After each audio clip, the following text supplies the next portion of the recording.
show of strength on the 65th anniversary of North Korea's Workers' Party also marked the first public appearance of Kim Jong-un.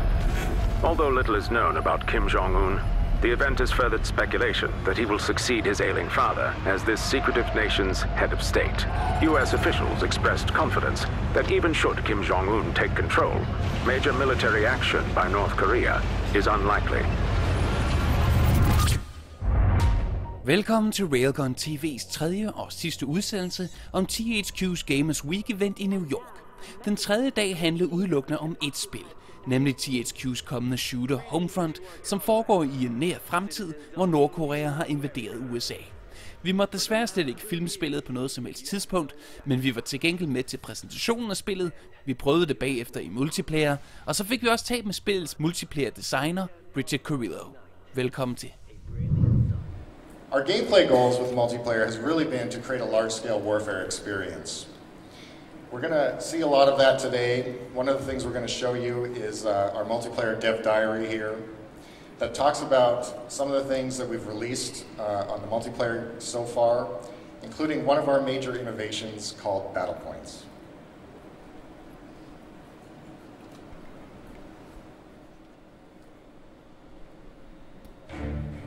Homefront multiplayer is large-scale warfare. Complete and total bedlam. Epic vehicular warfare. Fast-paced, exciting, and fun. Homefront multiplayer takes place during the occupation wars. This is the time when the Korean army was invading the US after a deadly EMP attack and cyber attack. The remnants of the US military are kind of off, still trying to hold on and fight off the Korean invasion as best they can. The battles really take place in various locations, from suburban cul-de-sacs to department stores to a highway interchange, so you get to experience a wider swath of America. The multiplayer design goals really stems from wanting to build a large-scale warfare experience to really be the category leader in that audience. Make it accessible, make it intuitive, but most of all, make it a lot of fun. So you have infantry, you have drones, you have tanks, LAVs, helicopters, all those brought together in the battlefields. There's a lot of action going on. When you play Homefront, there's a tank rolling in, getting blown up, there's a helicopter overhead. We want to bring all those tools together into a really tight, cohesive package. What we're really trying to do is make the game play different than any FPS that you played before. The whole idea behind vehicles and Homefront is you should get in and start having fun right away. This is not the kind of game where you need to spend 2 hours learning how to fly a helicopter. Battle Points really gives us an in-game economy. So you're doing actions in the game, and every one of those actions is earning you points. So Battle Points basically allows us to put a price on each vehicle, to put a price on every special weapon.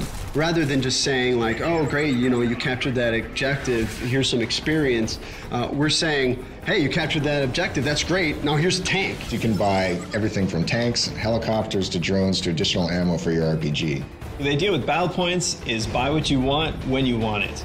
So if you're fighting a vehicle and you need a new rocket launcher, you can pick one up right on the fly.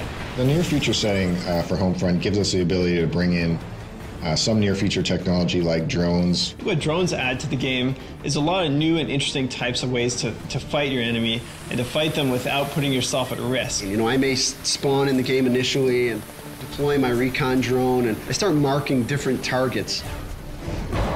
Ground control, everyone races for these 3 objectives, and then when you capture an objective, you start gaining points. Now, when you gain enough points, it'll actually push the whole line over to the enemy section. You're not spread out amongst a vast area. You feel the infantry-style combat, that intense battle for the objective points, as well as have the epic vehicular warfare reigning in. Ground control is different from other objective-based game modes because you get to fight over new spaces. The objectives will move to different locations, and you'll have to use new strategies when you get to those areas. So in essence, you're not just playing on the same map for 12 to 15 minutes, you're playing on 2 or 3 different maps, because all the gameplay is localized around those objective points. And as players start earning points, you're going to start seeing some tanks on the field, some helicopters. The battlefield evolves in a way that you see something different every minute that you're playing.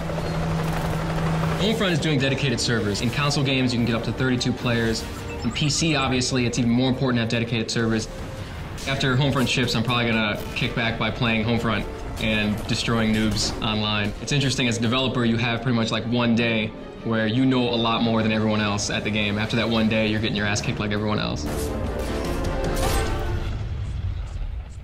Præsentationen blev rundet af med en nyhed fra Microsofts Xbox Live-mand på stedet, som annoncerede, at alt DLC til Homefront først vil udkomme til Xbox 360, og at Xbox 360-ejere også vil få et eksklusivt map, som hedder Suburbs. Derefter fik vi selv lejlighed til at spille spillet. Desværre skulle alle kameraer slukkes under alle spillerunder, men vi kan afsløre, at vi havde det skideskægt. 32 spillere var koblet op på samme tid, og spillet kørte fuldstændig smooth. Vi lagde ud med en klassisk omgang Team Deathmatch, og vi blev hurtigt bekendt med flere af spillets unikke features, som er blevet gennemgået i videoen for enden. De såkaldte battle points kan man bruge på at anskaffe en rocket launcher eller alskens fartøjer, lige fra helikopter til tanks. Og heldigvis får man ikke blot battle points ved at myrde andre spillere, du får dem også ved at overtage baser eller ved at hjælpe kammerater i nød og meget andet. Således skal man altså ikke vente for evigt på at få fat i et nyt køretøj, og de var i øvrigt generelt meget lette at styre. Tanken er dog langsom og tung, og helikopteren skyder ikke vildt præcist, men ellers havde det også været ekstremt frustrerende at være en ground troop. Desuden får man ekstra point for at nakke en modstander, som ofte har aflivet en selv, hvilket gør det ekstra tilfredsstillende at få hævn over den enerverende nar, som altid synes at få ram på en. Bagefter prøvede vi så en runde Battle Commander. Her spillede vi igen flere hold på samme tid, som hver især dirigeres af en AI General, som kommer med missioner fra sidelinjen baseret på slagets gang. Hvis du for eksempel klarer dig vældig godt, kan du få nogle ekstra missioner, som giver dig flere perks og forfremmer dig. Du bliver til gengæld også mere udsat, hvis du klarer dig fremragende, eftersom du så vil blive udpeget som en særlig trussel af modstandernes computergeneral. Vi nåede både at opleve fornøjelsen af at slå det modsatte holds mest eftersøgte spillere ihjel, og så også selv at opnå så stærkt et omdømme, at man selv blev særligt udpeget og jaget af det modsatte hold, og begge oplevelser var vildt underholdende. Vi talte bagefter med spillets senior game designer Richard Carrillo om spillets multiplayer-del. Well, today the whole big thing is about the multiplayer section of Homefront. Of course, you know, a lot of fans of single-player experiences in first-person shooters have been a bit short-changed these days because the single-player section is so short these days. Will the single-player experience of Homefront be just as mind-blowing as the multiplayer, you think? Oh, definitely, definitely. I'm not the single-player designer. I'm not necessarily a person to ask for that, but the single-player section will definitely have its own unique area in the game. It definitely has more the David and Goliath story, whereas the multiplayer section is more about the military and what they're doing at the time of the Korean occupation. But the single player will be really thrilling. Cool. Well, a lot of the stuff we're seeing right today is about all these amazing vehicles we've got in the game. I mean, ordinarily in most games, vehicles handle really shoddily. I mean, what is the secret to making them work well in the game? It's just usability, really, right? We want to make sure that all vehicles are extremely easy to use, really accessible. Right when you pick up the controller, you know what you're doing. And really, the best way to do that is to mimic the controls you know. Obviously, infantry controls, we try and make sure that they're pretty much top-notch in the industry. Use a lot of what other games are using so the player knows them. And then taking that to the vehicle base, you know, making sure that, you know, up is still up, obviously. You know, that you can still just go and you can play. Just like you're running around as infantry, you're going as a vehicle. And it's just really intuitive, and you can pick it up in seconds. Cool. Well, one of the most controversial things about online play right at the moment is these perk systems that give, of course, seasoned players a lot of perks and better weapons and so on and so forth. How are you going to make that balance between giving the seasonal gamers a big challenge and also making it accessible for newbies online? The balance is pretty easy, just because we tried to. Our goal really was to make sure it was all accessible, and also there was answers kind of for everything, right? So there are the more expensive vehicles that the better players are probably going to get to, and the earlier guys won't be able to pick as easily, but they'll be able to buy the earlier stuff that can take care of those vehicles and work their way up. When you take out a vehicle, you get even more battle points, and then you can try to get a better vehicle than the person you just destroyed. So it's really interesting, kind of that design and that balance there. It's really, you spend battle points to try and make more battle points, and then you can kind of get to the top pretty easily. If you should mention like 3 reasons why a gamer should drop Modern Warfare, one of the other first-person shooters over there, and go with your Homefront, what would those 3 things be? The 3 things, I mean, definitely the first one is just the epic feel. This isn't just infantry-based, it's infantry and vehicles. The second thing is the battle point system. I mean, that gives a nice evolution to our game. It really keeps it going, really keeps it feeling different. The third thing would have to be just fun. I mean, we built it for fun. A lot of games out there looking for realism more than fun. We definitely want people to get in there and have a blast.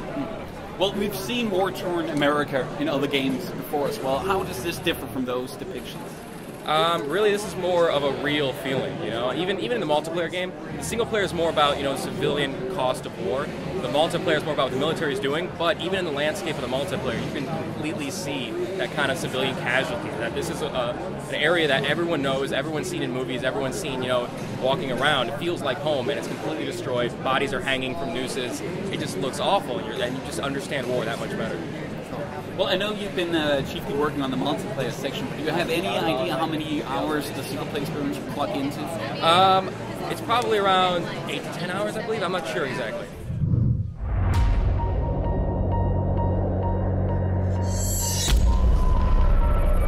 And now, a message from the great leader of the occupied United States. Greetings to our comrades, citizens of the new America. For the last 2 years, you have known sacrifice. And you have known loss. But surely as dawn follows night, a brilliant sun now shines across the world. It is the light of prosperity and progress, and the burning torch of peace.